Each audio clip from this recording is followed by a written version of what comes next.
Whew. Hey everybody, how y'all doing out there tonight?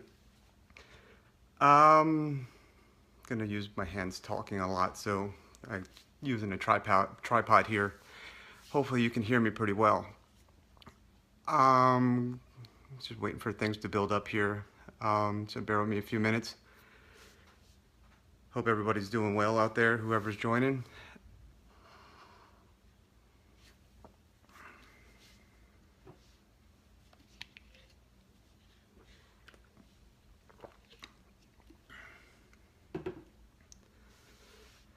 Okay, we're not gonna keep this. We're not gonna keep this story going on for half an hour or so. We're gonna try keeping things fairly tight, but I'm gonna give you my unabridged version of my life. So, here we go. And the reason why I'm doing this is more about almost like a therapy for me, more of a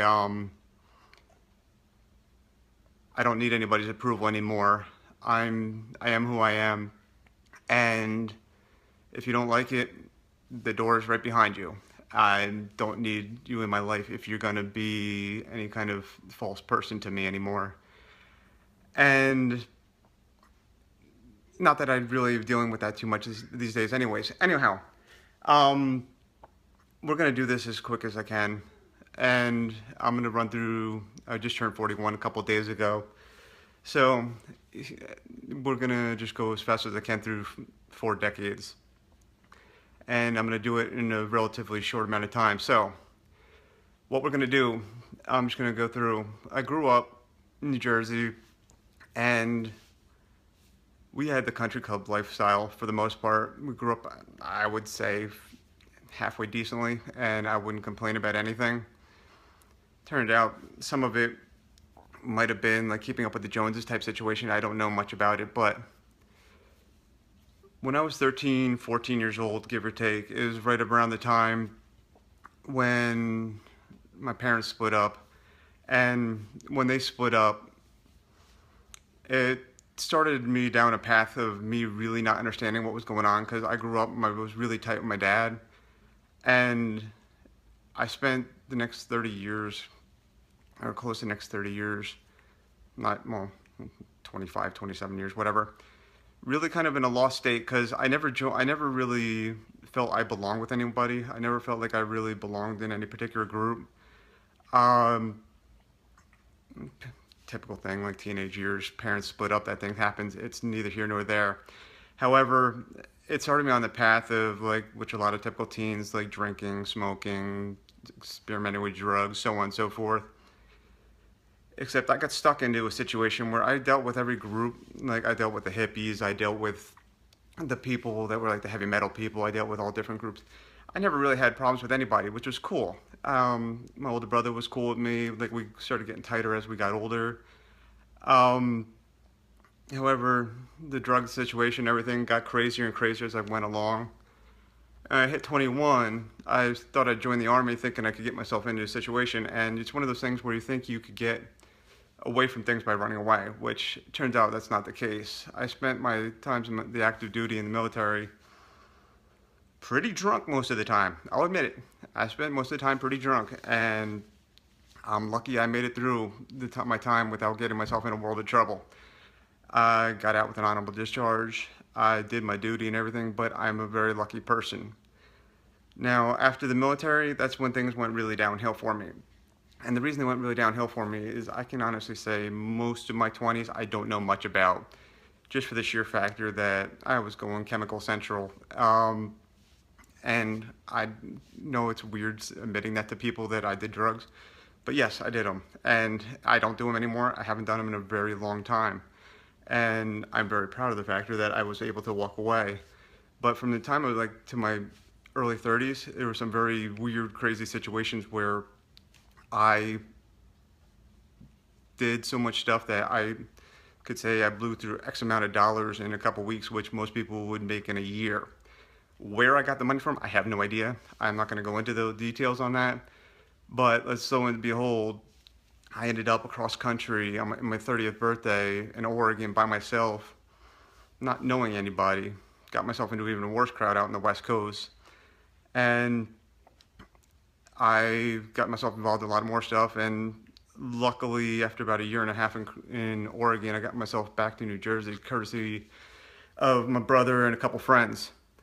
And if y'all feel like sharing this, please do, by the way. I should have started off with that. I would appreciate if you shared it because I hope I can reach out to people. I managed to, when I got back, my brother and my friend got me back to New Jersey. They pretty much laid the smack down on me. They were still partying, they were still doing their thing. I was able to clean myself up a little bit, and that's when I came down to Florida. And I was number one again, one of the various luckiest people in the world, just for the sheer factor. I went from doing a ridiculous amount of stuff, like I was no nosebleeds up for 3, 4 days straight, you name it, to something woke up within me. And I was possibly on overdose situations multiple times. I don't know. I don't know how to describe it. It was very bad, but I was able to walk away and clean myself up. And that was back in 2006, 2007. Anyway, so I'm just rushing through my life as much as I can. So basically, teens, 20s, pretty much blur, mess up here, mess up there. Made it to the military somehow, messing up here, messing up there. Finally get down here to Florida. Things are going good, thinking everything's going great, till 2011. Now, it could have been my past, it could have been all the chemicals, it could have been something from vaccines from the military, I don't know. But 2011, I started having seizures. So here we go again. Roller coaster, straight down, started climbing back up, right back down to this crazy medical thing. I don't know what happened. Went through test after test, went through hospital after hospital, popping medications are making me do crazier side effects than half the drugs I was doing back in my 20s and 30s, my early 30s. Again, I don't know what the heck. I mean, I was taking, I think, upwards of 16 medications at one point. Things that were making me see things, like I was tripping on acid or LSD, if those of you that don't know what that is. It's not a good situation, especially if you're trying to drive. Down here in Florida, they can take your license away when you're on medications for epilepsy or just having seizures. That came very close a couple times. So that was between 2011 and 2014, just taking pills, and not knowing where I'm coming or going. Heck, I bought my house, the house I'm sitting in right now, all messed up on epilepsy medications, and I really don't know as to what, sorry, dog's jumping on me. Anyway, I don't really recall the whole closing on my house. I mean, that's how nuts I was. So, if you think about all that, it just adds up to one long crazy story of ups and downs. But 2014, my wife, or my now wife, girlfriend at the time, tells me she's pregnant. Now, this is where things get really freaked out because I know I got the epilepsy and everything. It should be an awesome experience. It should have been the only thing that's going through my mind, am I ever going to be able to hold my son? For the love of God, am I ever going to be able to hold my son? What's going to happen if I have a seizure when I hold him? Could I hurt him? Would I kill him? What happens if I'm driving, I have a seizure and I drive with him? Oh my God, what's going to happen?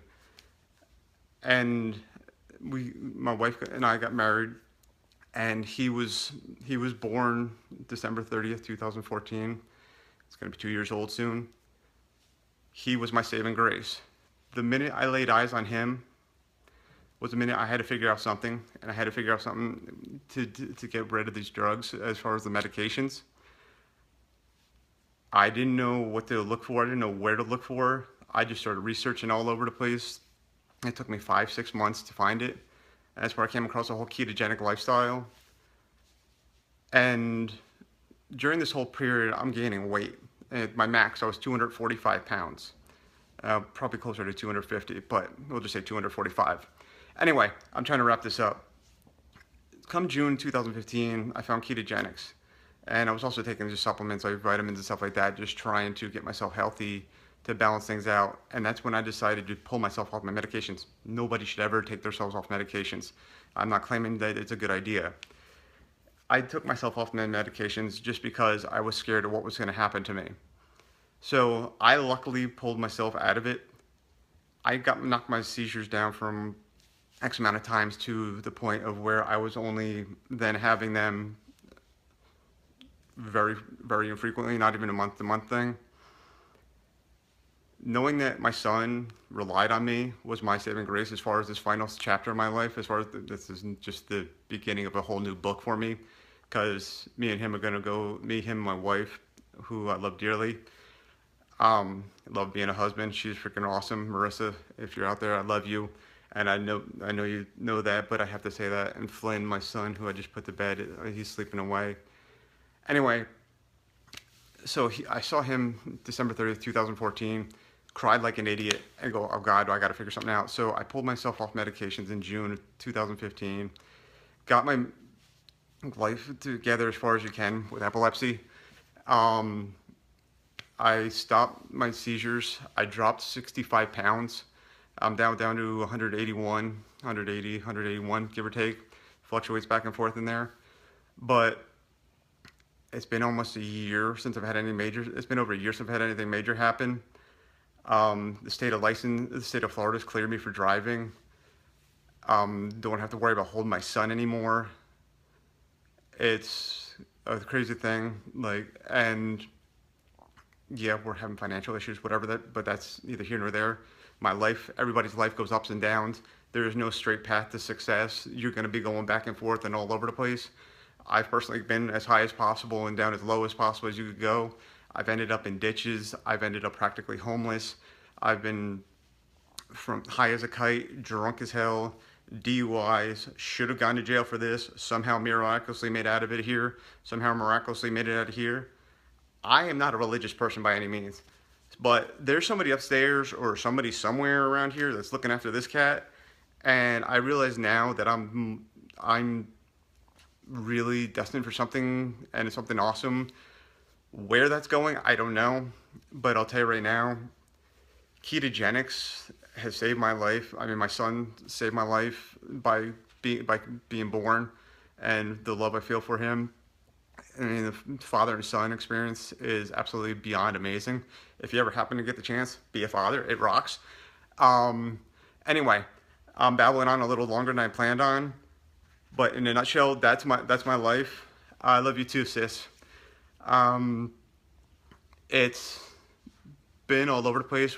Our family's still going all over, and we're trying to figure out our own paths of what we need to do to get to that next level. And that's why I try to run my own businesses now, because I hate working for other people. I like the idea of being in control. I do everything I can to be in control. I do ask for help, and I am no longer ashamed of asking for help, but I'm not asking for approval by anybody. So, that being said, 41 years old, and for Tony, this is for you, man, right here. The whole glucose, you can't read it back, food glucose. Anyway, I love you all, and this life, I've made it to 41. I should have been in the dirt. I've been doing the dirt nap multiple times over, and you don't stop. Just don't quit, because you know what? That's me. You could hit me upside the head with a baseball bat and a barbed wire fence. I will come back at you. And I don't mean that I'm talking violence. I'm talking, I just don't stop.